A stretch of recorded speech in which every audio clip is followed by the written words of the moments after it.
మరి comfort ministry. Comfort అంటే ఆదరణ కదా. ఆదరించి వారు లేకుండా లోకమంతా కూడా ఏడుపుతో, రోగాలతో, బాధలతో ఉన్నారు కదా. మరి యొక్క ఉద్దేశం మరి లోకమంతటికి అంటే మనకు రీచ్ అయినంత మట్టుకి కూడా అందరికీ ప్రేమ పంచాలి, సమాధానం పంచాలి, సంతోషం ఇవ్వాలి. అయితే ఈ క్రిస్మస్ దినమున మనమందరం కూడా ఈరోజు యేసుక్రీస్తు యొక్క బర్త్డే సెలబ్రేట్ చేసుకోవడానికి మనం వచ్చాం. బర్త్డే అంటే అందరికీ, చిన్నపిల్లలు అంటే చాలా ఇష్టం కదా. ఇక్కడ అందుకే చిన్నపిల్లలందరూ వచ్చేసారు. చిన్నపిల్లలు వచ్చినప్పుడు వాళ్ళ మమ్మీ డాడీ తీసుకొచ్చేసి మరి మా పిల్లల్ని దీవించాలి, వాళ్ళకి మంచి చదువు రావాలి, ఎటువంటి రోగాలు రావద్దు, మంచి ఆయుష్ ఇవ్వాలి, మంచి జ్ఞానం ఇవ్వాలి అని యేసయ్య దగ్గరికి పిల్లల్ని అందరినీ తీసుకొచ్చారు. చిన్నపిల్లల్ని అప్పుడు చాలా రష్ ఉంది. అందరూ ఏమన్నారు, వెళ్ళగొట్టండి, యేసయ్య నిద్రపోతున్నాడు. కానీ యేసయ్య చిన్నపిల్లలంటే చాలా ఇష్టం. ఆయన ఏం చేశాడు తెలుసా? లేచి చిన్నపిల్లల్ని ఎత్తుకొని ముద్దు పెట్టుకొని పరలోక రాజ్యము ఇలాంటి వారి.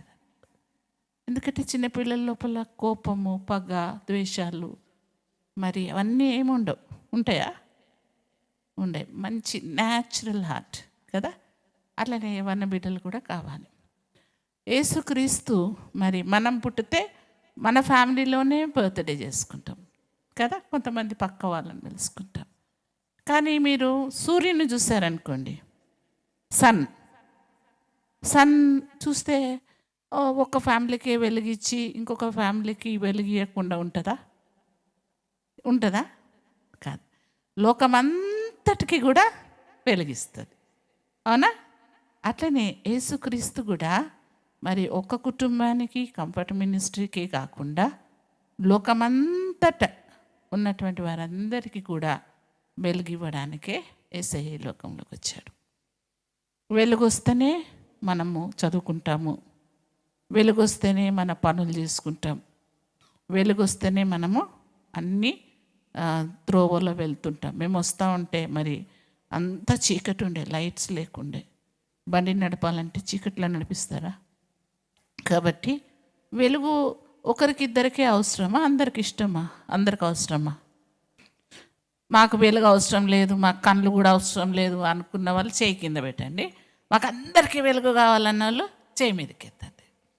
Very good. అందరు అందరికీ వెలుగు కావాలి. నేను కొంతమందికి కావాలనుకున్నాను, అందరికీ కావాలన్నా వెరీ గుడ్. నాకు కూడా కావాలి, ఎందుకంటే నాకు కనబడకపోతే మన పనులు చేసుకోలేను. సో మనందరినీ మనకు దేవుడు లోకముని ఎంతో ప్రేమించిండు. ఎవరిని ప్రేమించాడు? తీసేయండి, చెలి కింద పెట్టుకోండి. లోకాన్ని అంతా కూడా ప్రేమించారు, లోకమందరినీ కూడా ప్రేమించాడు. నిన్ను ప్రేమిస్తున్నాడు, నన్ను ప్రేమిస్తున్నాడు. అందరు చెప్పండి, నన్ను ప్రేమిస్తున్నాడు. ఎవరు? యేసయ్య నిన్ను ప్రేమిస్తున్నాడు. ఒక్కరిని కాదు ఈయనను ఒక్కయననే ప్రేమిస్తా నేను అట్లా అంటాడా? నిన్ను అందరినీ, నన్ను కూడా ప్రేమిస్తున్నాడు. నిన్ను ప్రేమిస్తున్నాడా? చెప్పండి. నన్ను కూడా ప్రేమిస్తున్నాడు.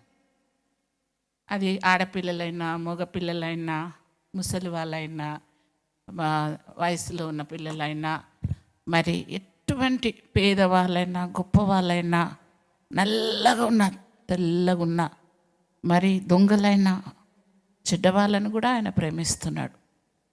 కాబట్టి యేసయ్య మనందరి కొరకు మరి వెలుగుగా, రక్షకుడుగా మన కోసం వచ్చాడు. మాట్లాడద్దు. అయితే లోకరక్షకుడుగా మన కొరకు వచ్చాడు. అది మా పండుగ, మీ పండుగ కాదు, మనందరి కొరకు యేసయ్య మనను ప్రేమిస్తున్నాడు. ప్రేమిస్తే, మీ మమ్మీ ప్రేమిస్తే నీకు ఎలా చూసుకుంటుంది? మంచి అన్నం పెడుతుంది, కొంచెం పురుగులు వేసిన అన్నము అట్లా పెడుతుందా? ఒక జిల్ల పురుగు వేసి, ఈగ వేసి కాదు కదా, మంచి అన్నం ఇస్తుంది.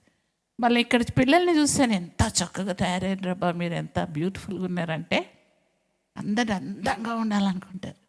ఎప్పుడు సిక్కయి ముక్కు కార్చుకుంటూ జుట్టుకు నూనె లేకుండా ఉండాలని అమ్మ అనుకుంటుందా?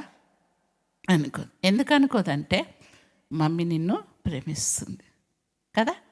అట్లనే యేసయ్య మిమ్మల్ని ప్రేమించడానికే ఈ లోకంలోకి వచ్చాడు. ఈ లోకంలో మరి యేసయ్య పుట్టాడు మనందరి కొరకు.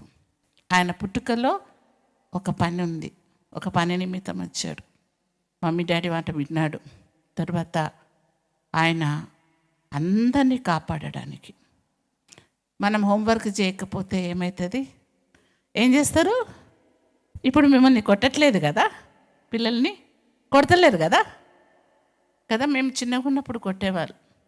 నేను ఒకసారి లేట్ వెళ్ళాను స్కూల్కి, పెద్ద కర్ర పట్టుకొని ఉన్నాడు సార్. ఇలా చేయి చాపి లేట్ అయితే ఒక్కటి పెట్టేవారు. అయితే మా అక్క ఉండేది, ఆ చేయి చూపిమని పెద్ద కర్ర పట్టుకున్నాడు. నాకు బాగా ఏడుపు వస్తుంది. నేను చిన్నగా ఉన్నాను అప్పుడు, మీలాగా మోనని కొట్టేస్తాడు అనుకున్నాను. అప్పుడు మా అక్క వచ్చేసింది, మా చెల్లిని కొట్టొద్దు ఇదిగో అని మా చేయి చాపింది తను. అప్పుడు మరి నా దెబ్బ ఆమె తీసుకోవడానికి ఆమె ఇష్టపడు. ఎవరైనా మీ దెబ్బలు తీసుకుంటారా?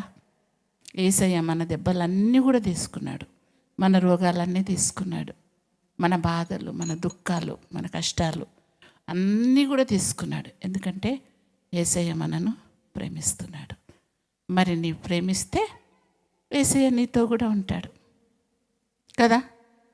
ఇప్పుడు నువ్వు తినమంటే తింటే నీకు బలం వస్తుంది, పాలు తాగితే కదా. నువ్వు తినకుంటే వస్తుందా బలం? అట్లనే ఎవరెవరు తింటారో వాళ్ళందరికీ